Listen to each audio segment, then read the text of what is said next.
Pour faire votre propre baril de charbon, en fait, pour faire votre propre charbon, les outils que ça vous prend, le matériel, c'est des cache-oreilles, un grinder, une perceuse avec une grosse mèche, des vis perforantes à tôle, un marteau, un vieux tuyau de cheminée. En l'occurrence, là, on a du 7 pouces. Un plus petit baril dans lequel vous allez mettre votre charbon avec un couvercle. Ça va vous prendre 2 barils comme ça. Moi, j'ai décidé de prendre des barils de grade alimentaire. En fait, c'est du sirop de maïs qu'il y avait à l'intérieur. C'est des barils qui sont épais. Puis ce que je vous recommande, en fait, c'est de prendre avec un couvercle comme ça. Vous n'aurez pas besoin du couvercle, mais en général, quand ils ont une fermeture comme ça, ben les barils sont plus épais. Puis ça va aussi vous faciliter la tâche. Vous n'aurez pas besoin de couper tout l'intérieur ici. Parce qu'en fait, on a juste besoin des barils ouverts comme ça. Donc, pour commencer, je fais le tour, je mesure le tour de mon baril, ce qui donne environ 6 pieds, puis je vais pratiquer des ouvertures de 8 pouces par 4 pouces. Je vais replier les lanières de métal afin d'épouser la lèvre des deux barils.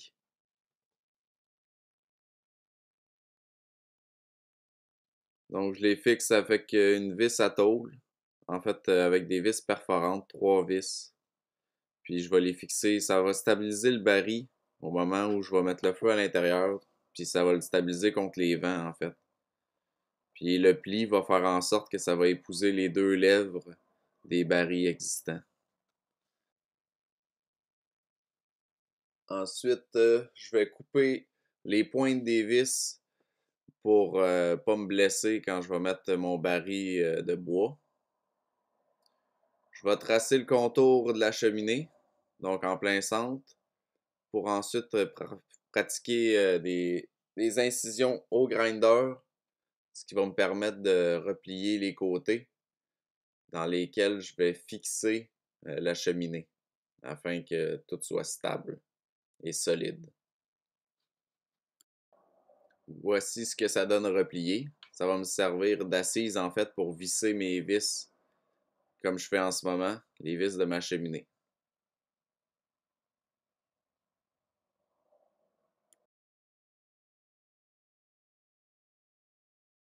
Ensuite, rien de plus facile, on perce un trou en plein centre. Donc, voici à quoi ça ressemble. J'en ai fait 2.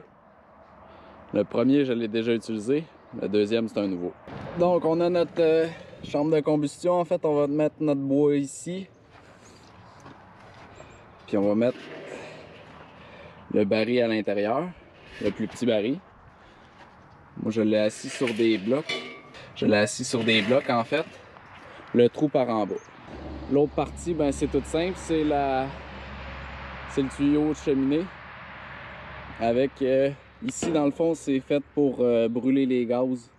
Donc, la fumée va un peu tourner sur elle-même. Puis, la chaleur va faire en sorte, avec la flamme, que ça va brûler les gaz. Donc, au début, dès qu'on allume le feu, on a environ 15 minutes qu'il y a de la fumée au bout de la cheminée. Puis ensuite, il n'y a plus de fumée en fait. Donc, on peut considérer que c'est beaucoup moins polluant puisque ça brûle ses gaz. Puis, c'est ça, dans le fond, le petit trou. Parce qu'en fait, pour faire du charbon ou du biochar, ce qu'il faut, c'est que ça brûle sans oxygène. Donc, on va le renverser. Puis, le bois ou le matériel qu'on met à l'intérieur va chauffer. Il va comme calciner, il va devenir du charbon. Puis les gaz vont sortir par en dessous. Donc, des petites flammes qui vont sortir par intermittence puisque les gaz vont se brûler par là. Mais ça brûle sans oxygène. En fait, ça purge son oxygène à mesure que ça chauffe à l'intérieur. Pour vous donner un exemple de résultat que j'ai obtenu, j'ai fait du biochar de paille. Là, on peut voir qu'il y a certaines parties qui sont pas complètement calcinées.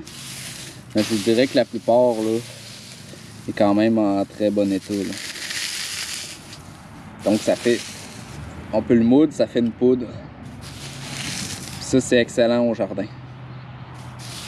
Je vais vous mettre des liens dans la description qui explique ça beaucoup mieux que moi.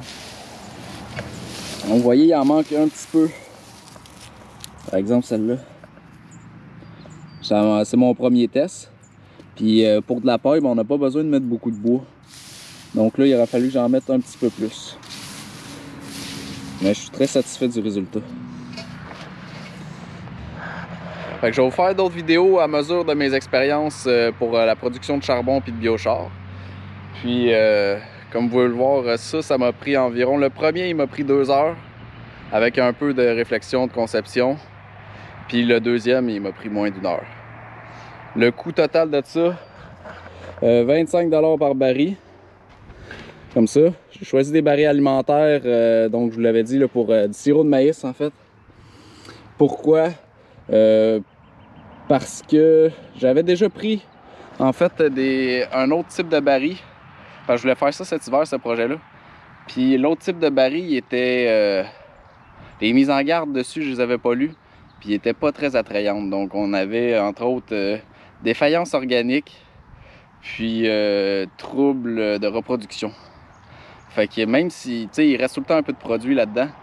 Fait que ça m'intéressait pas de le nettoyer, ça m'intéressait pas de faire du charbon alimentaire là-dedans. C'est sûr que les premières fois que vous allez brûler votre charbon, que vous allez enflammer vos barils, etc., que vous allez mettre le feu là-dedans, ben la peinture va décoller. Donc, faut pas penser que la première utilisation va faire du charbon alimentaire parce qu'il va y avoir des traces de peinture et de décaillage, en fait. Donc, soit vous chauffez vos barils dans un feu, ou soit vous faites plusieurs biochars, donc pour le jardin. Puis, quand vous voyez que le tour, toute la peinture est décollée, mais là, vous pouvez réfléchir à faire du charbon pour l'alimentation, en fait, pour du barbecue ou de la filtration d'eau, peu importe. Donc, c'est ça. Puis, le coût, c'est ça. Total, 25 $ chaque baril, donc 50 $. Le plus petit, il m'a coûté 10 $, je pense. Puis la cheminée, c'est de la récupération. Fait qu'on peut considérer environ 60-70 $ chaque baril. Puis pourquoi j'en ai fait 2? En fait, j'en ai fait 2 parce que c'est quelque chose qui prend... d'abord, ça coûte pas cher. Ensuite, c'est quelque chose qui prend pas de temps à faire non plus. Mais aussi, c'est que cette activité-là, en fait, c'est seulement de la surveillance. C'est une question d'optimisation du temps, en fait. Donc, je considère que c'est pas nécessairement plus long de s'occuper de 2 barils que de s'en occuper d'un. Fait que je me suis dit, je vais doubler ma production. Puis, je peux en faire d'autres aussi si je veux, si je vois que ça va bien. Puis que j'ai plus de besoins importants. Fait que sinon, pourquoi j'ai fait ça au charbon, en fait? Pourquoi je m'intéresse au charbon? D'abord, ce processus-là, ça coûte pas cher. Donc, j'ai dit 60-70 $. Donc, j'y vais par opportunité. J'y vais aussi par intérêt. Je regardais des vidéos, je trouvais ça intéressant. Faire ça, ça m'a pris 2 heures, donc très rapide. Puis juste avec ça, là, je peux devenir autonome au niveau du charbon. Au niveau du charbon, qu'est-ce qui est intéressant? C'est l'amendement au jardin. Donc du biochar, que ce soit de la paille ou même du charbon de bois complètement, plus écrasé, plus en petits morceaux. Donc c'est poreux, ça va retenir l'humidité puis ça retient les bonnes bactéries dans le sol. Il y a les Aztèques qui faisaient ça. La Terra Preta, vous taperez ça sur internet. Je vais vous mettre des liens aussi en description. Puis qu'est-ce qu'il y a d'autre d'intéressant dans le charbon? Ça peut servir également pour filtrer de l'eau, des filtres au charbon. Ça peut servir pour cuisiner, donc de manière alimentaire au barbecue. Donc ensuite, j'ai juste à me faire un barbecue au charbon. Puis là, je peux cuisiner toute l'année avec du charbon si je veux. C'est léger du charbon, c'est avantageux comparativement du bois, donc c'est très léger. Ça brûle, ça chauffe de manière constante. Ce qui est également intéressant, c'est que ça m'ouvre plein d'autres opportunités en fait. C'est un peu comme si je développais dans un jeu vidéo l'âge, on va dire, pré-industriel. Donc tout ce qui marche au charbon, là, je peux le faire. Donc je peux me faire une fonderie, donc couler du métal. Ça aussi, c'est pas très compliqué, c'est quelque chose que j'ai envie d'essayer. Est-ce que c'est vraiment un plus en autonomie? Je pense que c'est quelque chose d'intéressant en premier. Est-ce que je vais faire des pièces de métal qui vont être importantes chez moi? Je penserais pas, je regarderai. Mais je trouve ça intéressant de faire du moulage.